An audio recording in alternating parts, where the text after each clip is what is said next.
നമസ്കാരം. 140 ന്യൂസിലേക്ക് സ്വാഗതം.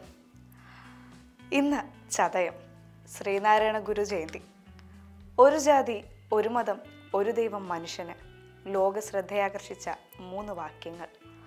ശ്രീനാരായണ ഗുരുദേവൻ സമൂഹത്തിന് നൽകിയ മഹത്തായ സന്ദേശം. ഒരു സന്ദേശം എന്നതിലുപരി ഒരു ദർശനമാണിത്. ഒരു ജാതി എന്ന് കേൾക്കുമ്പോൾ നമ്മുടെ മനസ്സിലേക്ക് ഓടിയെത്തുന്നത് ബ്രാഹ്മണർ, നായർ, ഈഴവ, പുലയ തുടങ്ങിയ പേരുകളാണ്. എന്നാൽ സത്യത്തിൽ അതാണോ ഗുരു ഉദ്ദേശിച്ചത്? അല്ല എന്നതാണ് സത്യം.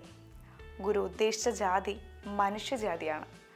എന്നാൽ ഇന്ന് ഗുരുവിൻ്റെ ഈ വാക്കുകളെ കാറ്റിൽ പറത്താനും ചിലർ തയ്യാറാവുന്നുണ്ട് എന്നുള്ളത് ദയനീയമായൊരു കാഴ്ചയാണ്. ഇവിടെ മതം എന്ന വാക്കിനെ റിലീജിയൻ എന്ന അർത്ഥത്തിലെടുത്താൽ ഈശ്വരനിലുള്ള വിശ്വാസം, ആചാരങ്ങൾ, ആരാധനാക്രമങ്ങൾ എന്നിവയിലൂടെ മനുഷ്യനെ ഒന്നിപ്പിക്കുന്ന വിശ്വാസ സംഹിതയെ പൊതുവെ മതമെന്ന് വിളിക്കുന്നു. അതിനെ മനുഷ്യരെ വേർതിരിക്കുന്ന മതവിഭാഗം എന്നതിലുപരി മനുഷ്യൻ്റെ നന്മയ്ക്കും ആത്മീയ ഉന്നതിക്കും സഹായിക്കുന്ന ധാർമ്മിക ജീവിതമാർഗം എന്ന നിലയിലാണ് മനസ്സിലാക്കേണ്ടത്. മതം എന്ന വാക്കിന് മറ്റൊരർത്ഥമുള്ളത് അഭിപ്രായം എന്നാണ്. ഒരു വ്യക്തിയുടെയോ സമൂഹത്തിൻ്റെയോ ഉറച്ച നിലപാട് അഥവാ ചിന്താഗതി. അതിനെയും മതം എന്ന വാക്ക് സൂചിപ്പിക്കുന്നു. ഗുരുവിൻ്റെ ജാതിഭേദം, മതദ്വേഷം ഏതുമില്ലാതെ സർവരും സോദരത്വേന വാഴുന്ന മാതൃക സ്ഥാനമാണിത് എന്ന ആശയവും മതത്തിൻ്റെ ലക്ഷ്യം മനുഷ്യർക്കിടയിൽ ഐക്യവും സഹോദരത്വവും വളർത്തലാണെന്ന് വ്യക്തമാക്കുന്നു. ഗുരു പറയുന്ന ദർശനത്തിലെ മറ്റൊരു വാക്കാണ് ഒരു ദൈവം എന്ന കോൺസെപ്റ്റ്. സത്യത്തിൽ കേൾക്കുമ്പോൾ തന്നെ കുറേയധികം ദൈവങ്ങളുള്ള നമുക്ക് പെട്ടെന്ന് ഉൾക്കൊള്ളാൻ കഴിയില്ല.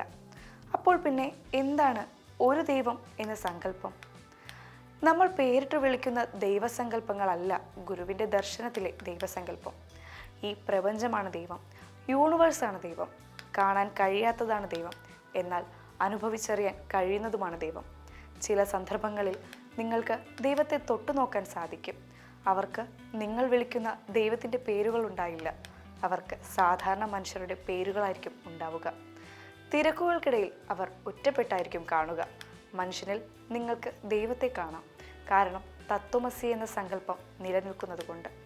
തത്വമസി എന്നാൽ അത് നീയാകുന്നു എന്നാണ് അർത്ഥം. ദൈവത്തെ നീ എവിടെയാണോ തിരക്കുന്നത് അവിടെയെങ്ങും ദൈവമില്ല. തിരക്കുന്ന നിന്നിൽ തന്നെയാണ് ദൈവം. അതുകൊണ്ട് തന്നെയാണ് അഹം ബ്രഹ്മാസ്മി എന്ന് പറയുന്നതും. ചുരുക്കി പറഞ്ഞാൽ ദ്വൈത രൂപത്തിലല്ല, ഏകഭാവത്തിലാണ് ദൈവം മനുഷ്യനിൽ നിലനിൽക്കുന്നത്. അത് തന്നെയാണ് ഗുരു പറയുന്ന ഒരു ദൈവം എന്ന ദർശനം. വാക്കുകൊണ്ടോ പ്രവൃത്തി കൊണ്ടോ ഒരാളെ വേദനിപ്പിക്കുന്നുവെങ്കിൽ മനുഷ്യനെ മാത്രമല്ല നിങ്ങൾ വേദനിപ്പിക്കുന്നത്, ദൈവത്തെ കൂടിയാണ്. അതുകൊണ്ട് തന്നെയാണ് ദൈവത്തിൻ്റെ രൂപമുള്ള വിഗ്രഹങ്ങൾക്ക് പകരമായി ഗുരു പ്രതിഷ്ഠ നടത്തിയ ക്ഷേത്രങ്ങളിൽ കണ്ണാടിയും നിലവിളക്കും കല്ലുമൊക്കെ പ്രതിഷ്ഠിച്ചതും. പ്രപഞ്ചത്തിലെ എല്ലാ വസ്തുക്കളിലും മനുഷ്യൻ്റെ ഉള്ളിലുള്ളതുപോലെ തന്നെ ദൈവചൈതന്യത്തിൻ്റെ അംശമുണ്ടെന്ന് വ്യക്തമാക്കുന്നതാണ് പ്രതിഷ്ഠകൾ നമ്മളോട് പറയുന്നത്.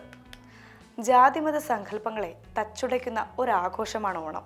എല്ലാ വിശ്വാസ പ്രമാണങ്ങൾക്കുമപ്പുറം വസ്ത്രധാരണത്തിലും ഭക്ഷണ രീതിയിലും ആഘോഷങ്ങളുടെ നിറവിലും ഒരുമ കൊണ്ടുവരാൻ ഓണത്തിനു കഴിയുന്നുവെങ്കിൽ ഗുരുദേവ സങ്കല്പവും ഈ ചതയ ദിനത്തിൽ ധന്യത കൈവരിക്കുന്നു. ഏവർക്കും ഓണാശംസകൾ.